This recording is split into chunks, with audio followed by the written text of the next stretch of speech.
Welcome back. I'm Uday Pratap Singh. You're joining us on NewsX. Our big focus this hour. IndiGo, the too big to fail airline in India, is currently experiencing its worst crisis to date. The ongoing crisis at IndiGo, which led to scores of flight cancellations daily over the past week, has thrown India's entire aviation sector out of gear. The disruption highlights the airline's sheer dominance, as it accounts for nearly 6 out of every 10 domestic air passengers and operates over 950 routes across the country. Remarkably, around 600 of these routes are monopoly routes, where no other airline competes, and an additional 200 are duopoly routes with only a single competitor. While the Air India group holds a distant second position, the two together control over 90% of the domestic market, making India's airline sector one of the most concentrated in the world. Experts point out that much of IndiGo's dominance is not by design, but the result of other airlines struggling to survive, with major players like Go First and Jet Airways collapsing in recent years. Until now, IndiGo had set benchmarks for operational efficiency and safety, keeping India's otherwise troubled aviation sector stable. But this recent crisis has exposed the risks of such high market concentration, showing how excessive dominance can make the sector vulnerable to disruptions. This crisis serves as a wake-up call on the perils of having monopolies and duopolies. Joining us live is Sanjay Lazar, aviation expert. Also with us, Dr. Vandana Singh, aviation expert.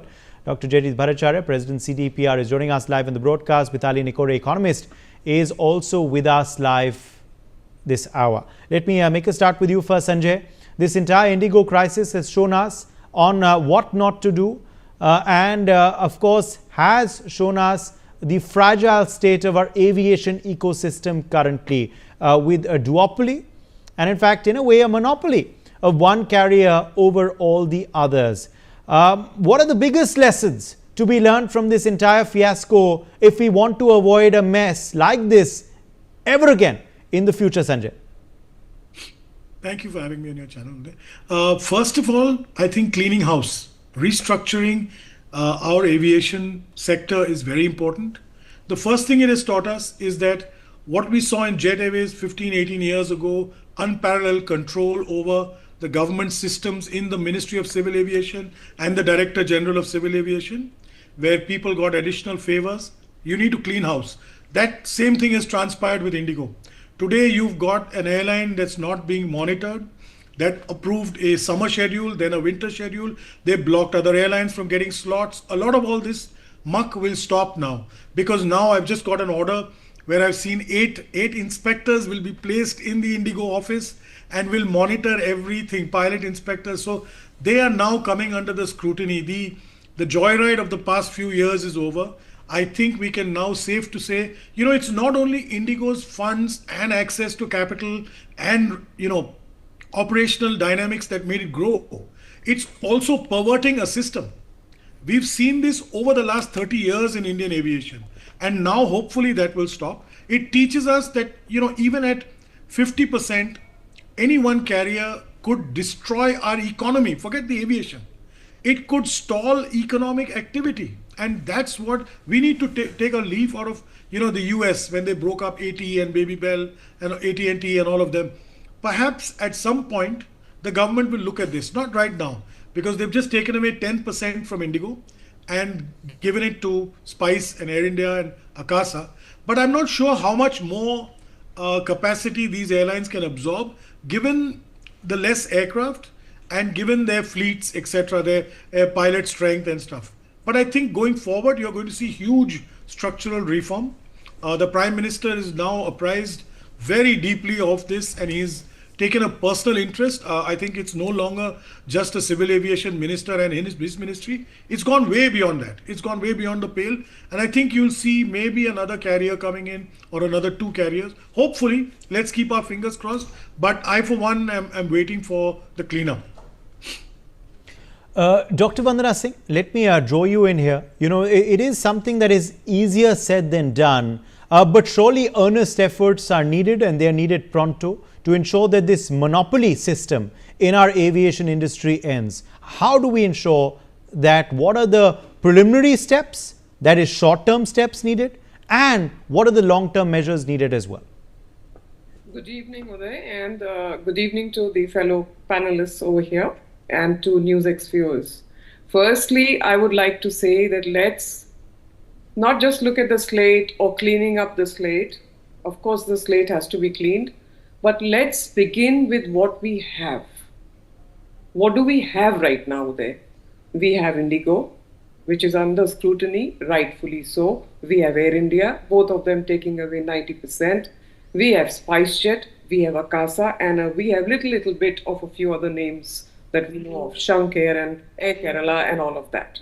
Now comes the question that 10%, of course, is of IndiGo as a first step, rather the beginning to bring the market share of IndiGo down. And then there is redistribution already happening with SpiceJet taking 100 flights daily.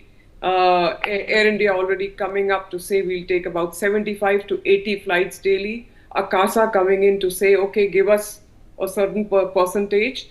And I think with that immediate step, at least this 10% is going to get, the one that the slots are gone is going to get filled up.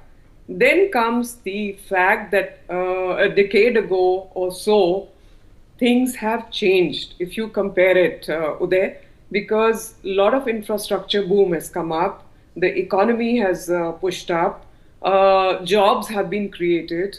Look at the Udan scheme, look at the tier 2, tier 3 cities that have been connected. So there are a lot of reforms which are already taking place, as we know. What needs to be done, of course, is to look at how the operating costs can be reduced, which is basically air turbine fuel. Those costs are very high and attract investors in. So definitely there is a place for at least 3 players to come in. I would say one a full service carrier or 2 full service carriers and 2 budget carriers can come in. And at this point, I want to share some more news with you since I am sitting in this industry, in the aviation space, and I'm working with the airlines, that Emirates is hugely interested in coming into our domestic market. There are partnerships that are happening. We know the Star Alliance, which Air India is a partner of, the code share agreements they have, and there is a lot of Middle Eastern carriers, including Qatar Airways, including Etihad. And Etihad right now is in partnership with Akasa already when it comes to Ahmedabad sector, when it comes to Bengaluru sector, into Abu Dhabi, all the way into Abu Dhabi. So there are the Middle East carriers with deep pockets already eyeing us. So we have to do a few regulatory reforms. Now, with all of this, that the wake-up call has happened, and I'm glad it has happened, that the government is going to take steps to ensure that that these partnerships come in, that the market share is further reduced, and there is some sort of balance and semblance in this sector, because we do not want abuse of dominance anymore, and we also don't want Air India to get above a certain share or XYZ to get above a certain share. It has to be a fair play. It has to be a good distribution. And the things that stopped Kingfisher, Jet Airways, Go Air, and all of that, that environment, that ecosystem, Uday, has totally changed. Meaning now there are ways and means to bring other players in. It's not going to be so much of red tapeism, bureaucracy, and all of those regulatory procedures that were really making these investors stop. So we have a good amount of investors who are interested, and I think place to bring in 2 or 3 players as we speak. Over to you there. Right, Dr. Jaideep Bhattacharya. Which are the big steps needed to be taken from a government point of view immediately, and then how should industry also respond to it to bring in some more investment for potential new airlines or scaling up of existing ones? I think on an immediate basis, as was mentioned by the aviation experts, we need to free up the very, very prime slots that were given to IndiGo. One of the reasons why IndiGo really did well was because they had grabbed most of the prime slots, the morning ones, evening ones. So especially for business travelers who would like to do a morning evening trip, IndiGo was fitting in very, very well. I think that has to be given in a democratic basis to other airlines. And we've also seen small airlines like Akasa really growing very, very fast. They're adding a couple of planes every month, which is tremendously huge. And that's something that needs to be encouraged. All of us are aware of all the hurdles that are there. besides the red tapeism, which Dr. Vandana mentioned that's getting cleaned up, but in terms of higher taxation, the ATF fuel issue where the prices are really extremely high, the airport cost and so on and so forth, that needs to be aligned to the international prices. So being in India, we are paying more than what developed countries are paying for these infrastructure. I think some of those issues needs to be resolved. However, having said that, one of my concerns is that this crisis should not be used to allow foreign airlines to take up the domestic routes, because that has been going on. That's a conversation that has been going on for over 5-6 years. I hope that doesn't happen. A partnership is good where the domestic airlines bring in the traffic and then a foreign airlines picks it up, because the larger strategy for Indian aviation was that we will become the MRO hub, and there is really no need for some of the Middle Eastern airlines, because most people would like to come to India directly and therefore the Indian airlines will start dominating. For a brief period, we had Jet Airways dominating the international routes. We had we have also, in fact, IndiGo traveling quite extensively on international routes. Unfortunately, they did what they did and whatever happened. But they have been quite an efficient airline till this fiasco that happened, which was really debilitating for the entire aviation industry. And again, as was mentioned by Sanjay, to the overall economy, not just the industry. So I think on an immediate basis, we need to free up the slots, give it to other airlines, maybe for the short term to plug in the gap that's happening, maybe tie up with some of the foreign airlines, but not on a long-term basis. And also we need to bring the same lens to other sectors, which I've been saying in your show every single time. We are having a duopoly in telecom. We are having a oligopolic architecture of the industry in multiple sectors. I think all of that needs to be seen with a microscope, and before issues crop up, it needs to be resolved. I mean, imagine if one of the two key telecom companies are either having a financial crisis and they veer towards shutting down, or are attacked by a cyber attack. And if they are brought down, then the communication and the telecom network in this country will come down. And the lifeblood of this country has become digital now, right? Thanks to the push by the government. Imagine if you're not able to do banking, if you're not able to call up, we're not having to being able to have this conversation over the internet that we're having right now. So beyond airlines, I think there's a wake-up call to look at every single sector proactively, rather than having these discussions post facto as a post-mortem. Yes, Mitali Nikore, come in here. Mitali, what are the numbers really like? How important is aviation for India's GDP and growth? And, how is this entire mess really soured our aviation sector, not just locally, but globally too? Multiple global publications have written out about what they have called one of the biggest aviation messes across the world in recent times, looking at the scale of the affected passengers and the enormous number of affected flights. No, absolutely, Uday. It's I would say at this point in time when we were trying to position India as an aviation hub, not only, Delhi, but also places like Mumbai. We've seen Mumbai become a very major aviation hub. We've seen Bangalore become a major aviation hub. We are also seeing there are now direct flights that IndiGo and other airlines were considering starting to China, because, those were routes that were getting negotiated and opened up after the Shanghai Cooperation Summit. And a lot of our connectivity to East Asia coming from places like Guwahati, Agartala. I myself visited the Agartala airport recently, and it's a lifeline for people from Bangladesh who actually walk in from Sylhet, from the border areas. They walk into Agartala and then they go to the airport, which is just 20 minutes away from the land port. So, India, not only Delhi, but all over India, the strength was we have a very strong aviation infrastructure, we have fantastic international connectivity, and we have seamless domestic connectivity when it comes to our domestic routes. Now, the simple fact is that there is also some amount of responsibility that has to now be proactively taken by the regulator. And as Jayajit ji said, I mean, it's not only about aviation, it's about every sector. In any sector, there's always a risk of a oligopoly, duopoly, or monopoly situation from coming in. What can we learn from a mature aviation market like the US? I mean, I've been studying this for the last 2 weeks since this crisis unfolded. We see that the US at a national level, there are four major carriers, and each of them has, varying levels of market share, none of which actually exceed 35%.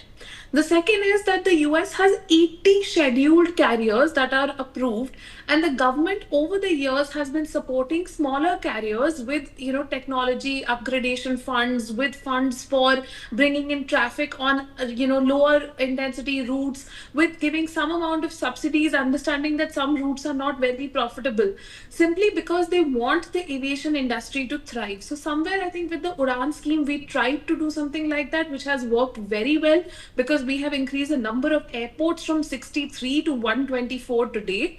But at the same time, we also need to have such a scheme coming in for low cost carriers who say, okay, you know what, we want to start.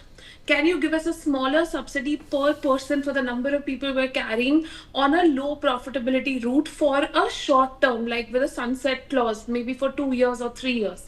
That will help people come into the industry.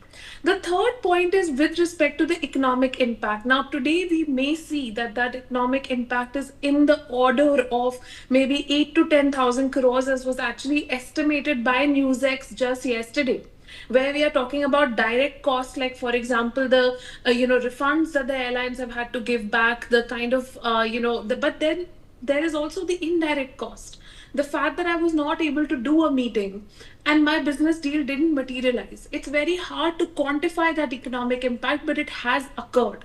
So the impact that is coming in on the economy, that has to be studied and quantified. And at the same time, we need the regulators to come in and say we need more support for this sector. We've been subsidizing the railways for nearly 70 years in this country. The passenger railway is absolutely not profit making. But it is subsidized because it is the transport for the common person. Today, if the airlines and air transport has to be made available and affordable for the common person, some amount of subsidy, some amount of schemes for the sector have to be thought of in a financially sustainable manner. Yes, let me come back to you now, Sanjay Lazar. Also, as far as now, penalties on the errant airline here, IndiGo, are concerned. The government has begun by scaling down their routes, cutting them immediately by a preliminary percentage to start. Now, of course, a report has been asked for by the investigator. I think 15 days' time has been given to this committee. The CEO also appeared before the Civil Aviation Minister yesterday. What sort of accountability do you believe the government must take from IndiGo for this crisis, and what perhaps measures would be best suited, according to you, to penalize them? I think this 10% was only the tip of the iceberg. If you remember, yesterday morning the DGCA docked them 5%, and the minister chipped in the evening and said no, it's 10%, because their increase from winter over summer was 6.3%. So they went to 10%. I think that's just still scratching the surface. As long as the other airlines can absorb capacity, I do believe they will extend this. I do believe there is a financial punishment coming, which will be, a very large one, the largest we have probably seen in Indian aviation. I expect that to come. I expect, there could be a penalty for, the entire incident, and the creation of a fund, passenger fund, they've only compensated or refunded people from the 5th, 6th, 7th onwards. What about 2nd, 3rd, 4th? I'm not even talking about the Indian, economy, like, my fellow panelists spoke about, but which is thousands and thousands of crores, I believe. I'm talking about what about the people who paid lakhs to travel, or 50 and 30 and 40,000 on the 2nd, on the 3rd, on the 4th. They have to be compensated. I also know there's a PIL in the works. Lots of passengers are talking about it on social. It's going to impact them. So there's going to be punishments, and I think there's going to be a major scrutiny on their operation, which has already been ordered today. I also think their aircraft induction plan won't stop, but it's going to be studied with a magnifying glass. Do you have the pilots? Only then bring the aircraft in, or otherwise park it. So it's going to impact them. They've got the XLRs coming, they will have the 350s coming soon. They're not going to be able to raise so many pilots. So I can see Indigo taking a bit of a hit, and they'll have to start learning to walk the straight and narrow. I also see some heads rolling in their upper and middle management because, Uday, if you study their investor calls in May, June of this year and November 4th, and I'm a shareholder, so I can say this, I've got them. And it says in both calls that there will be no impact of the FDTL. I mean, I'm shocked.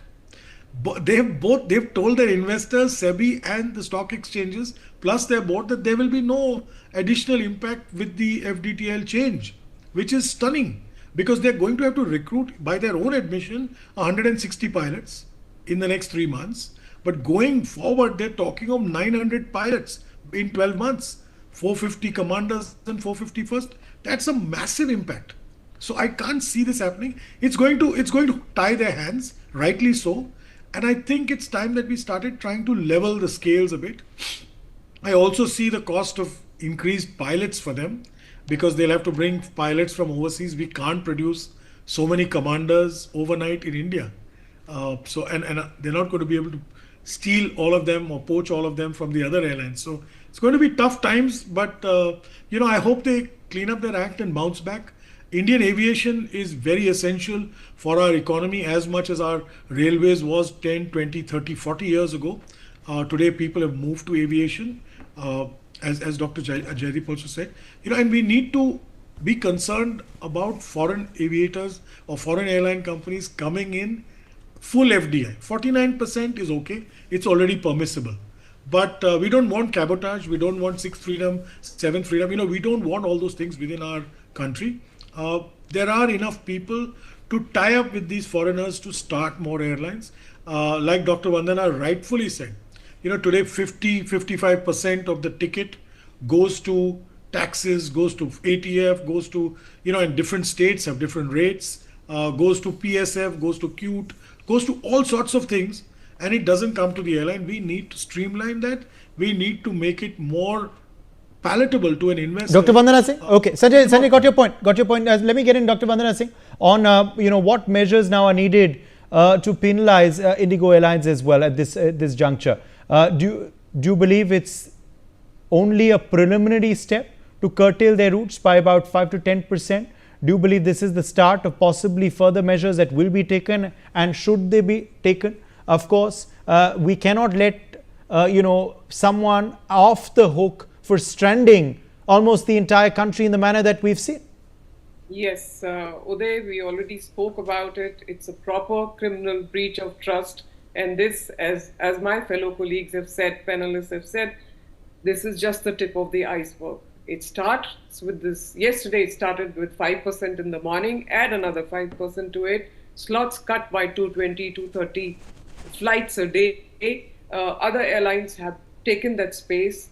And yes, we talk about Make in India, we talk about Atmanirbhar Bharat, we talk about Viksit Bharat. The aim, we see what's happening with Tejas, we see the foreign South Asian countries getting interested, for example, in Tejas. We want our airlines, no two ways about it. We want our Indian skies to have our Indian carriers over there, and this is going to happen. But yes, the FDI has to come in to a level that the dominant player is us. And as far as Indigo is concerned, Uday, it's not just, this particular step. The entire board of directors, of course, heads are rolling. Whether it is the CEO, whether it's the COO, all of it suspended, heads rolling, all of that cleanup within Indigo has to happen, including the owner coming forward and actually apologizing to the government of India, to the people of India, to the passenger of India. All of that has to happen. Having said that, lot of work for Indigo now to do to rebuild its image and to really show what it was in order for anybody to have some belief in IndiGo. So IndiGo has a lot of work to do on its image, and of course it is going to be cut down to its size so that there is a balance that's brought about. In beginning only I said anything more than 33% market share is dangerous. So there are going to be 5 or 6 players with proper division, and I think India has understood that you cannot allow this kind of duopoly or a monopoly. It will not be allowed anymore. Uday, over to you. Okay, let me in fact quickly now go across to Dr. Jaideep Bhattacharya for closing comments now. Dr. Bhattacharya, on what steps of course are needed immediately to ensure also that passengers do not suffer. The last thing we want are higher fares as well. So how do we strike a balance between obviously trying to open up the market, trying to curtail routes for IndiGo in particular, but also ensuring that fares do not go up because of course less flights on a particular route? No, absolutely. It's a tricky situation because clearly, if you look at the aviation industry in total, the number of aircrafts available has reduced. If you add up all of the aircrafts together, for whatever reason, pilots not available, for operational discrepancies and so on and so forth, and hence there are less flights available. So because of supply and demand, the prices are going up, and the costs are not going up. The cost is the same. So the government does need to step in, and the government has stepped in. For example, it has put in a cap of, if I remember correctly, 18,000 rupees for Delhi-Mumbai flight. But even that is pretty steep. Why should there be a price gouging done at this stage? Also, alternative transport mechanism needs to be encouraged. For example, the train routes and the transport by car and so on and so forth, and that can happen only if the cancelled flights are notified to the passengers in advance. What IndiGo did was kind of trap the passengers in the airport, take their baggage, and then not fly. So they can't take any alternative modes of transportation, and hence what needs to be done is to make sure that there is transparent communication, point one, and point two, there should be price capping immediately and a stricter price capping. Okay, on 30 seconds to Mithali Nikore, last word, I'm out of time. So I think, Uday, the main thing is that we have to look at making India much stronger on aviation. It's not only about running our own airlines, but also manufacturing, even if it's not the whole aircraft, but parts in India. We have to look at entering into aviation supply chains as we want to make India a leader in the skies globally. My thanks to all of our guests for joining us. It's time for a very short break. Stay with NewsX.